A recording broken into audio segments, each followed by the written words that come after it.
आज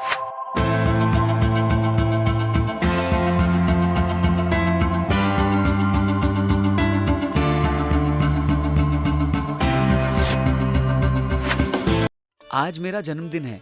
जब मैं बच्चा था तो ये मेरे लिए सबसे बढ़िया दिन हुआ करता था। टीनेज पहुंचने पर मैं पार्टी करने लगा। आज मैं सत्संग में बैठा हूँ और मेरी फैमिली मुझसे कह रही है कि तुम्हें क्या हो गया है। जन्मदिन बस एक और दिन बन गया है और मुझे पता नहीं कि आगे क्या होने वाला है। आपका विकास हो रहा है। आपको अपने माता पिता के विकास में मदद करनी चाहिए, क्योंकि एक भारतीय व्यक्ति के लिए मैं चाहता हूं कि आप ये समझें, माता पिता हमेशा चाहते थे कि उनका एक बेटा हो, सिर्फ इसलिए क्योंकि उनको विश्वास था कि आप उनकी मुक्ति में मदद करेंगे। आप जानते? क्या आप ये जानते? क्यों आप नहीं जानते?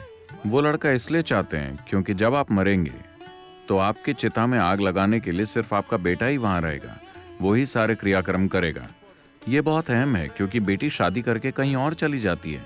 आज की बात अलग है, वो जहां कहीं भी हो, अगर आप मरते हैं तो वो वापस आ जाएगी। मेरा मतलब अगर आप मरते हैं तब तो वो आ ही जाएगी, लेकिन उन दिनों अगर लड़की की शादी हो गई और वो कहीं दूर चली गई तो बस बात खत्म। आप उसे कभी कभार ही देखेंगे, ठीक है?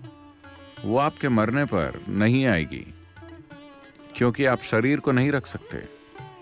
अगर वो कहीं दूर से 200 किलोमीटर चलकर आती है तो उसे आने में 5 दिन लग जाएंगे और वो नहीं आएगी, तो वहां जरूरी चीजें करने के लिए कोई भी नहीं होगा। इसलिए एक बेटे का होना बहुत जरूरी था। वो वहीं रहेगा। अगर आप मर जाते हैं तो वो सारी जरूरी चीजें करेगा ताकि आपको मुक्ति मिल जाए। इसलिए अपनी मुक्ति के लिए अनजाने में उन्होंने आपको पैदा किया। अब समय आ गया है कि आप उन्हें याद दिलाएं। This is an important duty. ये बच्चे का एक महत्वपूर्ण कर्तव्य है। जैसे जैसे आपके माता पिता की उम्र बढ़ रही है और अगर उनमें इतनी समझ नहीं है तो आपको उन्हें समझाना चाहिए। आप उन्हें उसी तरह याद दिलाइए जैसे मैंने आपको अभी याद दिलाया। आप कब्र के 1 साल करीब पहुंच गए हैं। आपके माता पिता आपसे भी ज्यादा करीब हैं, है ना? यही जीवन की सच्चाई है। अगर आप इस सच को भूल जाते हैं तो आप एक मूर्खतापूर्ण जीवन जिएंगे, है ना? है कि नहीं? अगर आप इस सच को चूकते हैं तो आप एक मूर्खतापूर्ण जीवन जीने वाले हैं। इसलिए अपने जन्मदिन के तोहफे के रूप में आपको उन्हें याद दिलाना चाहिए कि भीतर देखने का समय आ गया है। उन्हें कोई फर्क नहीं पड़ता अगर आप दारू पीते हैं, अगर आप यहां वहां भटकते हैं, लेकिन उन्हें डर है कि अगर आप एक आध्यात्मिक कदम बढ़ाते हैं तो शायद आप वापस ना आए। वो सही सोच रहे हैं। ऐसा नहीं है कि आप घर नहीं जाएंगे, आप घर जाएंगे, पर आपके उनसे पहले जैसे बंधन नहीं होंगे। As they knew. आप पर उनका कोई अंकुश नहीं होगा। अचानक आप आजाद हैं, ऐसा कोई भी सहन नहीं कर सकता। कृपया इसे समझें। मैं बंदी हूं और आप आजाद हैं। मैं इसे सहन नहीं कर सकता। जब मैं बंदी हूं तो आपको भी बंदी होना चाहिए, क्योंकि मैं तुम्हारे साथ बंधा हूं।